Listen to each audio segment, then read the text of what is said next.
What's good, George? Shagamakai. Welcome back to my channel. Make sure you like, comment, subscribe, all that nonsense you know what to do. And today we're going to be talking about a recent report that came out today about Kawhi Leonard and his Clippers teammates and just of all the turmoil in that locker room and all the problems that certain players have with Kawhi Leonard. So today, well not today, well recently, a report came out that, players like, Montrezl Harrell, Patrick Beverley, Lou Williams, it came out that when they saw the star treatment that Kawhi Leonard was getting, it rubbed them the wrong way, and it just you know ruined their chemistry together. I think, in my opinion, because if you have jealousy towards another player on your team, that's bad chemistry. That teams can't win like that. And you see how the Clippers went out. The Clippers went out sad. But if I'm Kawhi Leonard and I'm seeing these reports, I'm on the next thing smoking out of the LA because one, Paul George is not who I thought he was. I'm talking as if I'm Kawhi. Paul George is not who I thought he was. I wanted him here. I had Steve Ballmer, the Clippers, on to trade him. I had him trade his future picks and all that. I had him trade all of that to get you. I wanted you, and you gonna sell me like that? Granted, Kawhi Leonard had a terrible Game 7 as well, but he didn't have those string of terrible games. He didn't have a basically terrible playoffs like Paul George had. And I'm tired of seeing reports like this because you know what you're getting when you sign Kawhi Leonard. Everybody in the world knows Kawhi Leonard is Mr. Load Management. All he needs to do is just take a few games off a year. Not a few, but a high amount of games off a year. But it's for the greater good. Would you rather have him in the regular season or the playoffs? Do you want to win a championship or do you want to win 60 games? Like, you want to be the number one seed or you want to have 2 rings on your belt? Like, it's really about priorities. I understand the whole Clippers, grinding it out. They're tough, they're hard-nosed, and, they took the KD Warriors to 6 games last year.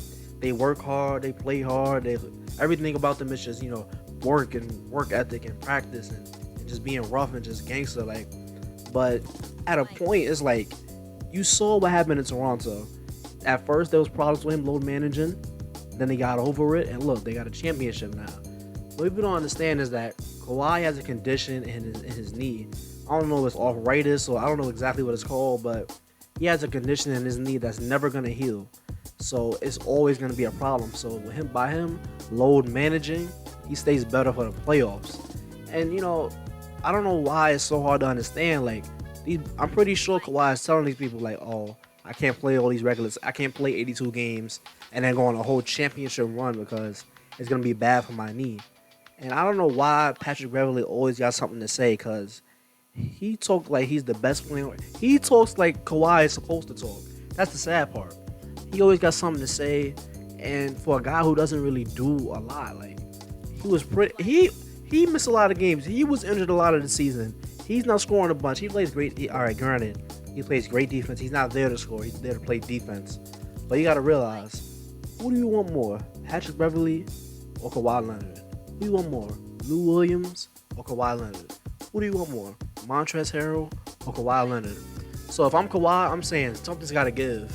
Either I go or get those dudes up out of here because I don't need nobody who wasn't with the program to be on my team. I don't need nobody like that. I don't need no haters on my squad.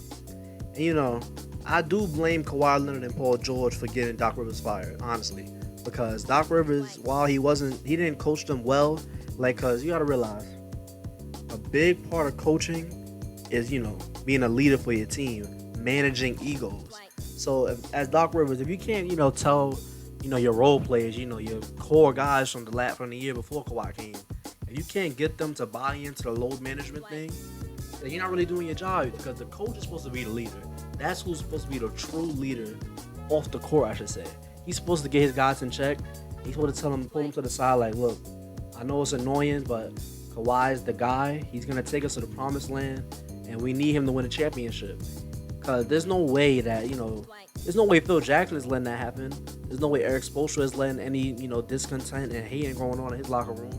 There's no way a lot of these great coaches are allowing this, turmoil in their locker room. I'm not going to let Patrick Beverley ruin my chance at the championship.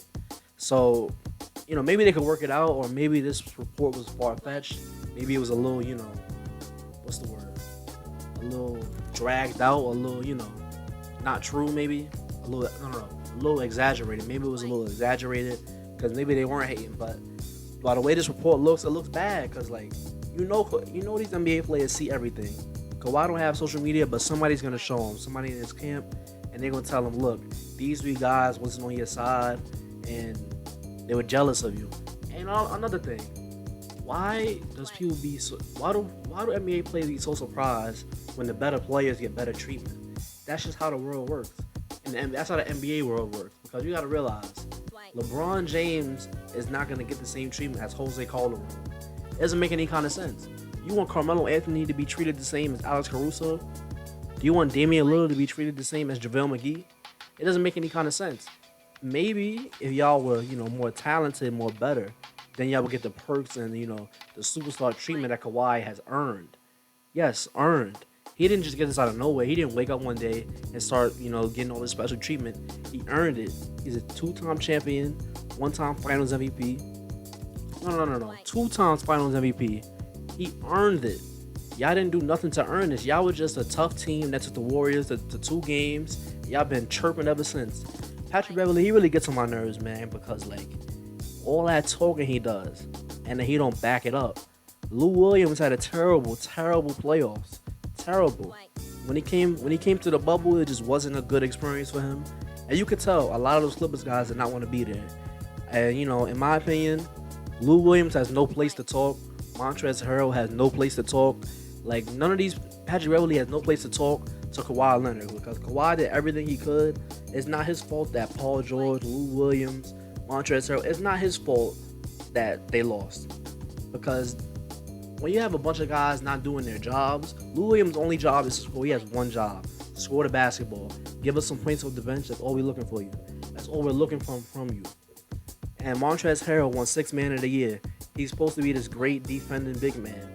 He let Nikola Jokic go to work on him. He let him get a 3-piece chicken dinner every night they went to work together. But yeah. And the thumbnail's a little misleading. No, I don't think Kawhi Leonard is a bad teammate. I just think he has a condition. He needs load management to be healthy, to be good for the playoffs. And it's like, by people complaining about that, by his teammates complaining about that, it just shows that what they value more. They value regular season games over championships, apparently, because like, if you can't get it through your head by now, I know I already said this, but if you can't get it through your head by now that Kawhi Leonard needs load management because he has knee issues, then you're never gonna get it. Because it's like, you act like he's taking these games off for the good of his health. No. You act like he's taking these games off for no reason. Like just for no reason, just because he wants to. If he could play every game, he would play every game. And this is what drove him out of San Antonio. People not believing him about his knee, and jealousy and just being mistreated. This is exactly what drove him out of San Antonio. And he signed that specific deal so he could bounce whenever he wanted to, whenever he had to, so he could bounce fast. He signed a specific deal. I think it was a 3-year deal. He has an option after the 2nd year, so he can just bounce after this one. So honestly, if I'm Kawhi, unless I'm gonna first have a talk with Lou, Patrick, and Montrez, and if they can't get with the program, if I still sense jealousy, I'm out. Or y'all gotta go. I'm gonna tell the coach, I'm gonna tell the owner, they gotta go because they're not getting with the program. Y'all ruining my mojo. I'm trying to win a championship over here. Y'all worried about these little regular season games. Like, nobody cares if we beat the Suns. Nobody cares if we beat, any other trash team. Nobody cares if we beat the Knicks. Like, nobody cares. I'm trying to win these championships. I'm trying to get these rings. But that's just my thoughts on the whole subject. Anyway, if you stayed to the end of this video, thank you. Don't forget to like, comment, and subscribe. And I'll see you on the next one.